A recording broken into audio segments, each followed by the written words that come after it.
رب ذوالجلال نے قرآن مجید فرقان حمید میں سورہ مائدہ کی آیت نمبر 35 میں ارشاد فرمایا، یا ایھا الذین آمنوا اتقوا اللہ وابتغوا الیہ الوسیلہ، اے ایمان والو اللہ سے ڈرو اور اس تک پہنچنے کا وسیلہ تلاش کرو۔ اس آیت کریمہ میں رب ذوالجلال نے واضح ارشاد فرما دیا کہ اللہ سے ڈرو اور اللہ تک پہنچنے کے لیے وسیلہ تلاش کرو۔ اب سوال یہ پیدا ہوتا ہے کہ وہ وسیلہ، وہ راستہ کون سا ہے کہ جس پر رب ذوالجلال نے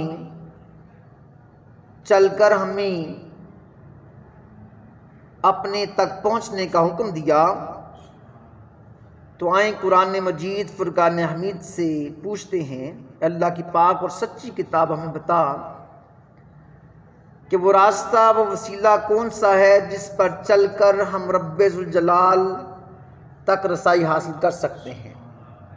تو رب ذوالجلال نے سورہ فاتحہ کی آیت نمبر 6 میں ارشاد فرمایا، صراط الذین انعمت علیہم، ان لوگوں کا راستہ جن پر اللہ کا انعام ہوا۔ تو جب ہمیں پتہ چل گیا کہ جن پر رب ذوالجلال نے انعام فرمایا ہے ان لوگوں کے راستے پر چلتے ہوئے ہم رب ذوالجلال تک پہنچ سکتے ہیں، تو آئیں قرآن پاک سے پوچھتے ہیں کہ اللہ کی پاک اور سچی کتاب ہمیں یہ بتا کہ وہ کون سے لوگ ہیں جن پر رب ذوالجلال نے اپنا انعام فرمایا ہے۔ تو رب ذوالجلال نے سورہ نساء کی آیت نمبر 69 میں ارشاد فرمایا، انعم اللہ علیہم من النبیین والصدیقین والشہداء والصالحین، کہ جن پر اللہ تعالیٰ نے انعام فرمایا وہ انبیاء ہیں، صدیقین ہیں، شہداء اور صالحین ہیں۔ یعنی کہ انبیاء کا راستہ اللہ تک پہنچنے کا وسیلہ ہے، صدیقوں کا راستہ اللہ تعالیٰ تک پہنچنے کا وسیلہ ہے، شہداء کا راستہ اللہ تعالیٰ تک پہنچنے کا وسیلہ ہے، اور صالحین کا راستہ اللہ تعالیٰ تک پہنچنے کا وسیلہ ہے۔ تو پتہ چلا کہ ان ہستیوں کے نقش قدم پر چلتے ہوئے ہم رب ذوالجلال تک پہنچ سکتے ہیں۔ اب وسیلہ کیا ہے؟ لغت العرب میں وسیلہ کی تعریف یوں بیان کی جاتی ہے، یعنی وسیلہ اسے کہتے ہیں جس کے ذریعے کسی تک پہنچا جائے اور اس کا قرب حاصل کیا جائے۔ تو وسیلے کے ذریعے ہم رب ذوالجلال کا قرب حاصل کر سکتے ہیں۔ صاحب تفسیر کشاف نے لکھا ہے، الوسیلۃ کل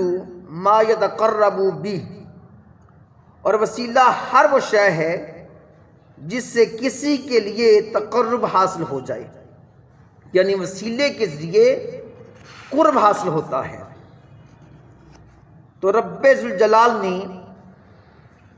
وسیلے کے ذریعے اپنے تک پہنچنے کا ہمیں حکم عطا فرمایا۔ تو میرے پیارے مسلمان بھائیوں، اللہ کے پیارے نبی حضرت آدم علیہ السلام، جب رب ذوالجلال نے فرمایا کہ اے آدم علیہ السلام اس فلاں درخت کے پاس نہ جانا،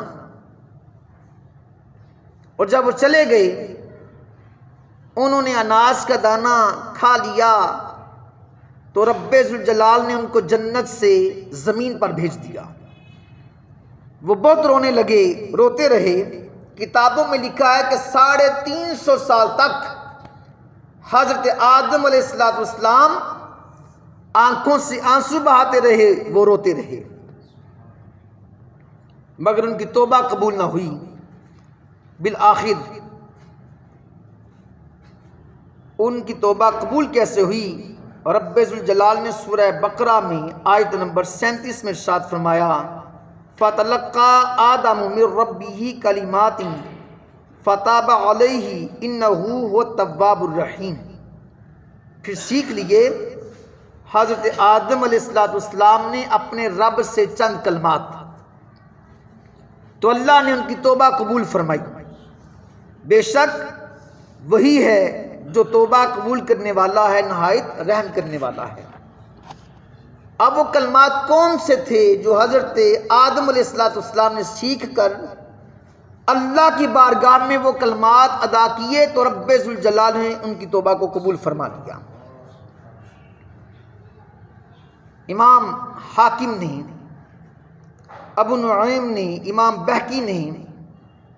اور امام طبرانی نے اور بھی کتب تفاسیر کے اندر یہ نقل ہے کہ حضرت آدم علیہ السلام نے اللہ کی بارگاہ میں عرض کی، اللہم اسألک بحق محمد ان غفرت لی، اے مولا میں تجھ سے تیری بارگاہ کے اندر تیرے پیارے محبوب حضرت محمد مصطفیٰ صلی اللہ علیہ وآلہ وسلم کے وسیلہ سے، ان کے صدقے سے التجا کرتا ہوں، میرے مولا تو مجھے بخش دے۔ رب ذوالجلال نے ان کو بخش دیا، معاف کر دیا، اور وہی بھیجی کہ اے آدم علیہ السلام، تو نے محمد مصطفیٰ صلی اللہ علیہ وآلہ وسلم کا نام کہاں پر دیکھا ہے؟ تو انہوں نے اللہ کی بارگاہ میں عرض کی کہ میرے مولا، میں نے عرش پر تیرے نام کے ساتھ تیرے پیارے محبوب کا نام دیکھا ہے۔ فرمایا، اے آدم علیہ السلام، حضرت محمد مصطفیٰ صلی اللہ علیہ وآلہ وسلم میرے سب سے آخری نبی ہیں، اور تیری اولاد میں اگر محمد مصطفیٰ صلی اللہ علیہ وآلہ وسلم کو میں پیدا نہ فرماتا تو میں تجھ کو بھی پیدا نہ فرماتا۔ اے آدم علیہ السلام، میں نے تجھے پیدا کیا اپنے پیارے محبوب مصطفیٰ کریم صلی اللہ علیہ وآلہ وسلم کی وجہ سے۔ اور صاحب روضۃ الشہداء نے لکھا ہے کہ حضرت آدم علیہ السلام نے اللہ کی بارگاہ میں یوں عرض کیا، اللہم بحق محمد و علی و فاطمہ و حسن و حسین ان غفرت لی، یا اللہ میں تجھے واسطہ دیتا ہوں حضرت محمد مصطفیٰ صلی اللہ علیہ وآلہ وسلم کا، حضرت علی رضی اللہ تعالیٰ عنہ کا، حضرت فاطمہ رضی اللہ تعالیٰ عنہا کا، حضرت امام حسن رضی اللہ تعالیٰ عنہ کا، اور حضرت امام حسین رضی اللہ تعالیٰ عنہ کا۔ یا اللہ پاک ان 5 دن پاک کے صدقے میری دعا کو اپنی بارگاہ میں قبول کر لے، مجھے بخش دے، مجھے معاف کر دے۔ اور دیگر کتب میں یہ بھی موجود ہے کہ حضرت آدم علیہ السلام نے عرض کیا، ریاض النظرہ کے اندر لکھا ہوا ہے، بڑی مشہور کتاب ہے، آپ نے اللہ کی بارگاہ میں یوں عرض کی، بحرمت اولئک الاشباہ الخمسۃ الذین فضلتہم الاتبتا علی فتاب اللہ علی، یا الہی ان 5 اشباہ کی حرمت سے کہ جنہیں تو نے فضیلت عطا کی ہے، میری توبہ کو قبول فرما۔ اب اللہ تعالیٰ نے ان کی توبہ کو قبول فرما لیا، اور یہ 5 حضرات کون ہیں جن کے وسیلے سے آپ نے اللہ کی بارگاہ میں دعا کی؟ وہ ہے میرے آقا صلی اللہ علیہ وآلہ وسلم،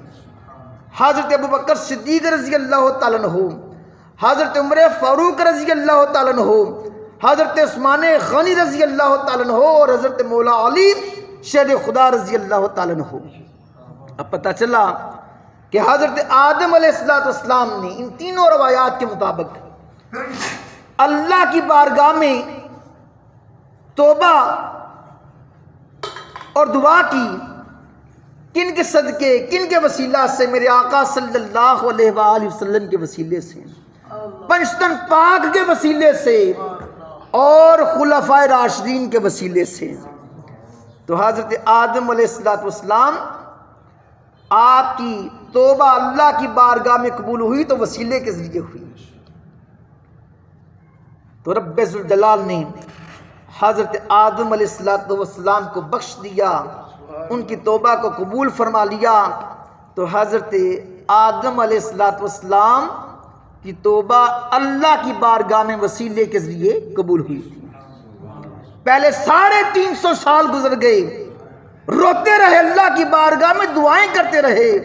معافی مانگتے رہے، 350 سال اللہ کی بارگاہ میں توبہ کی، معافی مانگی، لیکن رب ذوالجلال نے توبہ کو قبول نہ کیا، معاف نہ کیا۔ جب وسیلہ بنایا میرے اور آپ کے پیارے آقا حضرت محمد مصطفیٰ صلی اللہ علیہ وآلہ وسلم کا، ان کے وسیلے سے اللہ کی بارگاہ میں دعا کی تو رب ذوالجلال نے دعا کو قبول فرما لیا، توبہ کو قبول فرما لیا۔ تو میرے پیارے مسلمان بھائیوں، وسیلے کے ذریعے اللہ کی بارگاہ میں دعائیں کی جائیں تو رب ذوالجلال ان دعاؤں کو قبول فرماتا ہے۔ ترمذی شریف کی حدیث پاک ہے، میرے اور آپ کے پیارے آقا حضرت محمد مصطفیٰ صلی اللہ علیہ وآلہ وسلم کے ایک نابینا صحابی حضرت عثمان بن حنیف رضی اللہ تعالیٰ عنہ وہ آقا علیہ السلام کی بارگاہ میں حاضر ہوئے اور عرض کی، اللہ کے پیارے رسول، اللہ کے آخری نبی، میں آپ کی بارگاہ میں ایک التجا لے کر آیا ہوں کہ آپ رب ذوالجلال کی بارگاہ میں میری عافیت کی دعا فرمائیے، میری عافیت کی دعا کیجئے کہ اللہ مجھے بینائی عطا فرمائے۔ تو نبی پاک صلی اللہ علیہ وآلہ وسلم نے ارشاد فرمایا، اگر تو چاہے تو میں تیرے لیے دعا کر دوں، اور اگر تو چاہے تو صبر کر لے، وہ تیرے لیے بہتر ہے۔ اگر تو صبر کر لے تو تیرے لیے بہتر ہے، اس کا تجھے آخرت میں اجر ملے گا۔ تو اس نے پیارے آقا صلی اللہ علیہ وآلہ وسلم کی بارگاہ میں عرض کی، یا رسول اللہ صلی اللہ علیہ وآلہ وسلم، آپ رب ذوالجلال کی بارگاہ میں میری بینائی کے لیے دعا فرمائیں۔ اب دیکھیں کہ وہ صحابی خود بھی ڈائریکٹ اللہ کی بارگاہ میں دعا کر سکتے تھے، لیکن صحابی کو معلوم تھا کہ جو دعا حضور کے وسیلے سے کروں گا وہ کبھی رد ہو ہی نہیں سکتی۔ یعنی صحابہ بھی وسیلے کے قائل تھے کہ حضور کے وسیلے سے اللہ کی بارگاہ سے مانگنا ہے۔ تو نبی پاک صلی اللہ علیہ وآلہ وسلم نے فرمایا، اچھی طرح وضو کرو، پھر یہ دعا اللہ کی بارگاہ میں کرو، اللہم انی اسألک واتوجہ الیک بنبیک محمد النبی الرحمہ، اے اللہ میں تجھ سے سوال کرتا ہوں اور تیری طرف متوجہ ہوتا ہوں تیرے نبی کریم صلی اللہ علیہ وآلہ وسلم کے وسیلے سے جو رحمت والے نبی ہیں۔ یا الہی میں تیری بارگاہ میں جو سوال کر رہا ہوں، تیری بارگاہ میں جو التجائیں کر رہا ہوں، جو متوجہ ہوں، تو یا الہی یہ تیرے نبی کریم صلی اللہ علیہ وآلہ وسلم کے وسیلے سے دعائیں کر رہا ہوں جو رحمت والے نبی ہیں۔ تو اللہ کے پیارے محبوب صلی اللہ علیہ وآلہ وسلم کا وسیلہ دے کر حضرت عثمان بن حنیف رضی اللہ تعالیٰ عنہ صحابی نبی نے اللہ کی بارگاہ میں عرض کی کہ یا اللہ میں تیری بارگاہ میں حاجت لے کر آیا ہوں، اس حاجت کو اپنے پیارے محبوب صلی اللہ علیہ وآلہ وسلم کے صدقے قبول فرما، میری دعا کو قبول فرما، مجھے بینائی عطا کر دے، اور اپنے پیارے محبوب صلی اللہ علیہ وآلہ وسلم کی شفاعت بھی میرے حق میں قبول فرما۔ یہ نبینا صحابی دعا سیکھ کر مسجد میں گئے، اچھی طرح وضو کیا اور بڑے خضوع کے ساتھ اللہ کی بارگاہ میں یہ دعا کی، اللہم انی اسألک واتوجہ الیک بنبیک محمد نبی الرحمہ، یا اللہ میں تجھ سے سوال کرتا ہوں، تیری طرف متوجہ ہوتا ہوں، تیرے نبی حضرت محمد مصطفیٰ صلی اللہ علیہ وآلہ وسلم کے وسیلہ سے جو رحمت والے نبی ہیں، جب انہوں نے اللہ کی بارگاہ میں یہ دعا کی اور جب دعا کرنے کے بعد واپس بارگاہ رسالت صلی اللہ علیہ وآلہ وسلم میں تشریف لائے تو ان کی دونوں آنکھیں روشن ہو چکی تھیں۔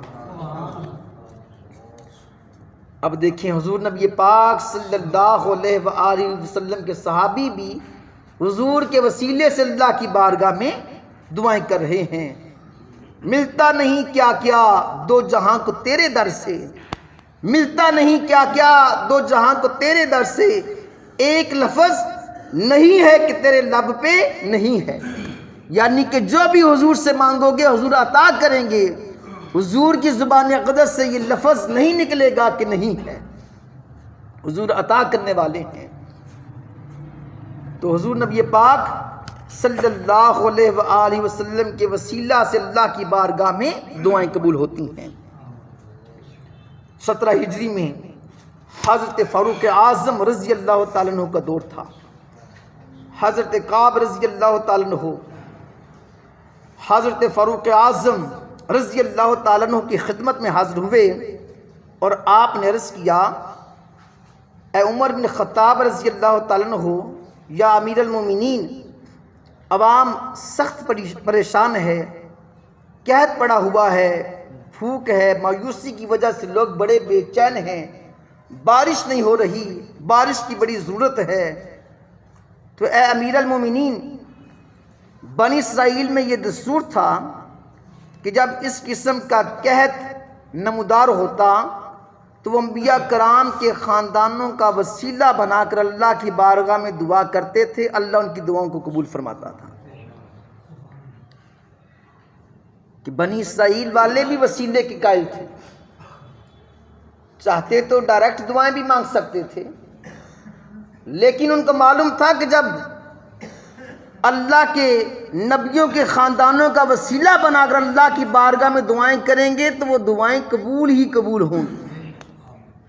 حضرت فاروق اعظم رضی اللہ تعالیٰ عنہ نے جب یہ بات سنی تو فرمایا کہ ہمارے درمیان رسول اکرم صلی اللہ علیہ وآلہ وسلم کے چچا جان اور بنو ہاشم کے سربراہ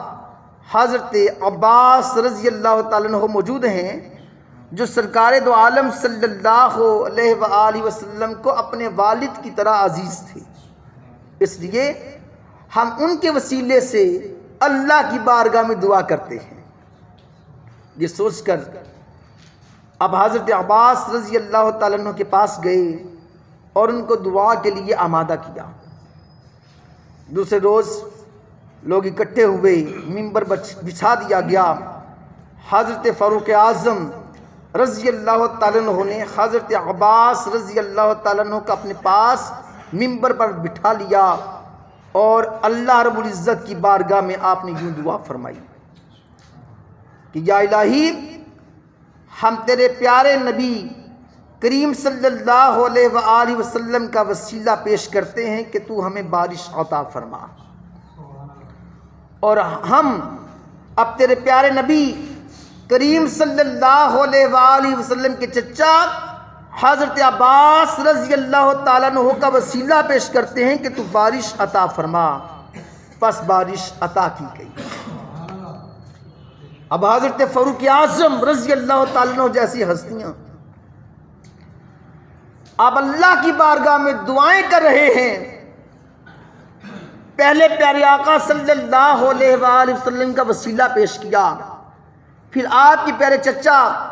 حضرت عباس رضی اللہ تعالیٰ عنہ کا وسیلہ پیش کیا کہ یا اللہ بارش برسا دے، تو رب ذوالجلال نے بارش برسا دی، ان کی دعا کو قبول کر لیا۔ پھر حضرت عباس رضی اللہ تعالیٰ عنہ سے بھی آپ نے کہا کہ آپ بھی اللہ کی بارگاہ میں دعا کریں تو حضرت عباس رضی اللہ تعالیٰ عنہ نے یوں دعا فرمائی، یا الہی بے شک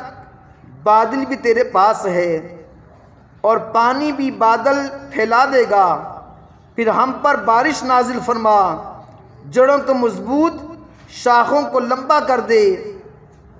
اے اللہ تو گناہوں کی وجہ سے آفتیں پریشانیاں نازل کرتا ہے اور توبہ سے ان پریشانیوں کو آفتوں کو دور کرتا ہے۔ یا الہی اس وقت لوگ میرے وسیلے سے تیری طرف متوجہ ہیں، یا اللہ ہمیں بارش عطا فرما، ہمارے اہل و عیال اور خود ہمارے حق میں ہماری شفاعت کو قبول فرما۔ چنانچہ اس دعا کی برکت سے آسمانوں نے اپنے دھانے کھول دیے، رب ذوالجلال نے بادلوں کو بھیج دیا اور ان بادلوں نے پھر بارش برسائی، اس بارش سے کھیتیاں ہری بھری ہو گئیں اور لوگوں نے سکھ کا سانس لیا۔ اب دیکھیں حضرت فاروق اعظم رضی اللہ تعالیٰ عنہ اللہ کی بارگاہ میں دعا کر رہے ہیں، لیکن وسیلے سے دعا کر رہے ہیں۔ حضرت فاروق اعظم رضی اللہ تعالیٰ عنہ نے جب وسیلے کی برکت سے دعا کے فوری اثرات کو دیکھا تو یوں آپ کی زبان سے بے ساختہ یہ الفاظ نکلے، باخدا اللہ کے دربار میں وسیلہ اسی کو کہتے ہیں اور مرتبہ اسی چیز کا نام ہے۔ حضرت عباس رضی اللہ تعالیٰ عنہ کے وسیلے سے رب ذوالجلال نے جب بارش برسائی تو لوگ والہانہ حضرت عباس رضی اللہ تعالیٰ عنہ کو دیوانہ وار آپ کو چومنا شروع ہو گئے۔ کتنی شان کے مالک کہ جب ان کا وسیلہ بنایا گیا، اللہ کی بارگاہ میں ان کے وسیلے سے دعائیں کی گئی تو رب ذوالجلال نے دعاؤں کو قبول فرما لیا۔ برستا نہیں دیکھ کر ابر رحمت، اعلی حضرت عظیم البرکت الشاہ احمد رضا خان فاضل بریلوی علیہ رحمہ،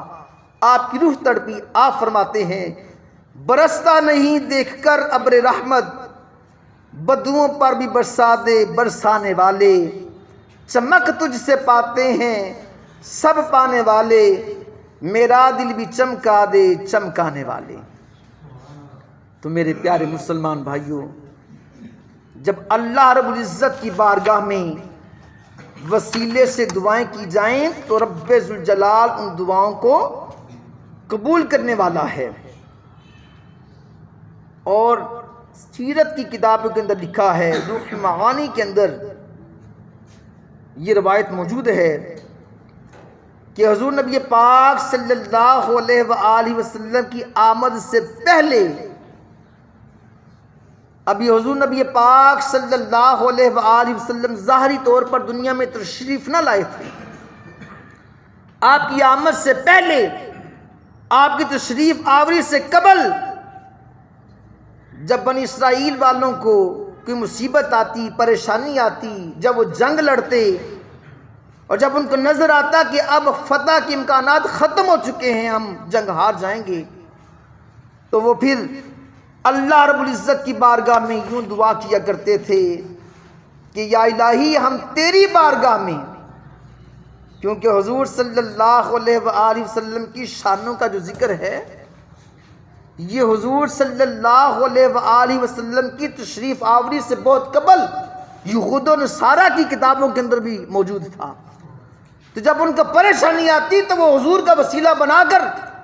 اللہ کی بارگاہ میں یوں عرض کیا کرتے تھے، یا الہی ہم تجھے تیرے اس نبی کا واسطہ دے کر عرض کرتے ہیں کہ جن کی بعثت کا تو نے ہم سے وعدہ کیا ہے، آج ہمیں اپنے دشمنوں پر فتح دے دے۔ اور حضور نبی پاک صلی اللہ علیہ وآلہ وسلم کے وسیلہ پاک سے جب وہ اللہ کی بارگاہ میں یوں دعا کیا کرتے تھے کہ یا الہی اس نبی کا وسیلہ بنا کر، اس نبی کے وسیلے سے تیری بارگاہ میں ہم لوگ دعائیں کر رہے ہیں کہ جن کا ذکر ہماری کتابوں کے اندر موجود ہے، یا الہی اس نبی کے وسیلے سے ہمیں فتح کامیابی عطا فرما۔ جب وہ حضور کے وسیلے سے دعائیں کرتے تو رب ذوالجلال ان کو فتح اور کامیابی عطا کر دیتا۔ اب اگر بنی اسرائیل کے لوگ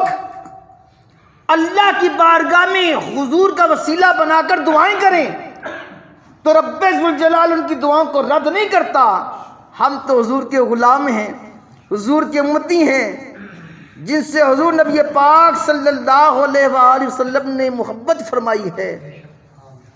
اگر ہم حضور کا وسیلہ بنا کر اللہ کی بارگاہ میں دعائیں کریں گے تو کیسے ہو سکتا ہے کہ ہماری دعائیں اللہ کی بارگاہ میں قبول نہ ہوں؟ تو میرے پیارے مسلمان بھائیوں، اللہ کی بارگاہ میں وسیلے کے ساتھ جو دعائیں کی جائیں، رب ذوالجلال ان دعاؤں کو قبول فرمانے والا ہے، اور رب ذوالجلال نے وسیلے کے ساتھ دعائیں مانگنے کا حکم دیا ہے۔ اور میں نے آپ لوگوں کے سامنے دلائل کے ساتھ بیان کیا کہ حضور نبی پاک صلی اللہ علیہ وآلہ وسلم کے پیارے صحابہ بھی حضور نبی پاک صلی اللہ علیہ وآلہ وسلم کا وسیلہ بنا کر، آپ کے خاندان والوں کا وسیلہ بنا کر رب ذوالجلال کی بارگاہوں میں دعا کیا کرتے تھے تو اللہ ان کی دعاؤں کو قبول کرتا تھا۔ اب ہم جو مرشد پکڑتے ہیں، جب ہم مرید ہوتے ہیں تو پیر کس لیے ہوتے ہیں؟ پیر ہماری اصلاح کے لیے ہوتے ہیں، پیر ہمارا رشتہ اللہ کے ساتھ جوڑیں، اللہ کے ساتھ ہمارے تعلق کو مضبوط کریں۔ اس لیے پیر پکڑتے ہوئے دیکھ لیں کہ یہ پیر اس قابل ہے کہ یہ ہمارا تعلق رب کے ساتھ جوڑ سکے۔ پیر کو بھی شریعت کا پابند ہونا چاہیے۔ اگر وہ شریعت کا پابند نہیں ہوگا تو ایسا پیر تو اپنا تعلق رب کے ساتھ نہیں جوڑ سکتا، تمہارا کیسے جوڑے گا؟ پیر رہنمائی کے لیے ہوتے ہیں، ظاہری طور پر بھی رہنمائی کرتے ہیں، روحانی طور پر بھی رہنمائی کرتے ہیں۔ حضرت امام فخر الدین رازی رحمۃ اللہ تعالی علیہ دین اسلام پر آپ کے بڑے احسانات ہیں، بہت بڑے عالم دین، اللہ کے نیک بندے۔ جب ان کا آخری وقت آیا، جب نزاع کا وقت آیا تو شیطان پاس آ کر کہنے لگا، اے رازی، اپنے ایمان کو محفوظ کر کے دنیا سے جاؤ، بے ایمان ہی مرنے لگے ہو۔ بڑا علامہ فہامہ بن کر شیطان آیا، کہنے لگا کہ اے رازی، بے ایمان ہو کر کیوں مرنے لگے ہو؟ حضرت امام فخر الدین رازی رحمۃ اللہ تعالی علیہ نے ان سے کہا، شیطان سے کہا کہ تم کہنا کیا چاہتے ہو؟ تو اس نے کہا کہ ساری زندگی تم لوگوں کو یہی کہتے رہے کہ اللہ ایک ہے، تو آپ نے فرمایا کہ بے شک خدا ایک ہے۔ کہا اس پر دلیل؟ آپ نے دلیل دی تو شیطان نے اس دلیل کو رد کر دیا، حتیٰ کہ 360 دلیلیں حضرت امام فخر الدین رازی رحمۃ اللہ تعالی علیہ نے شیطان کو دی، اس نے ساری دلیلوں کو رد کر دیا۔ حضرت امام فخر الدین رازی رحمۃ اللہ تعالی علیہ سخت پریشان ہوئے کہ کیا کیا جائے، تو فوراً آپ کے پیر کامل حضرت شیخ نجم الدین کبریٰ رحمۃ اللہ تعالی علیہ جو کہیں دور تشریف فرما تھے، آپ نے آواز دی، راضی کیوں نہیں کہتے کہ میں بغیر دلیل کے ہی رب کو ایک مانتا ہوں، کہ میں بغیر دلیل کے ہی رب کو ایک مانتا ہوں۔ اب امام فخر الدین رازی رحمۃ اللہ تعالی علیہ اتنے بڑے عالم، آپ کے بڑے احسانات ہیں دین پر، 360 دلیلیں دی، شیطان نے رد کر دیں،